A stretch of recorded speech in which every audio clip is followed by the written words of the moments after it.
تم توافق بين قوى السورية الديمقراطية والولايات المتحدة الأمريكية وتركيا. التوافق اللي صار عم نكمل نقاطهم، عم نسكر السواتر الموجودة.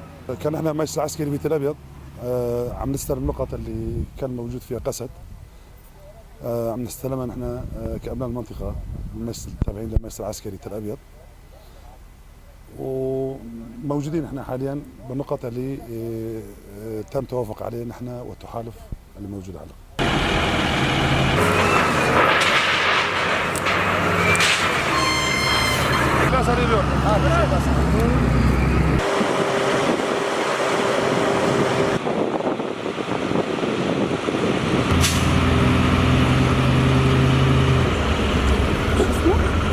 مين؟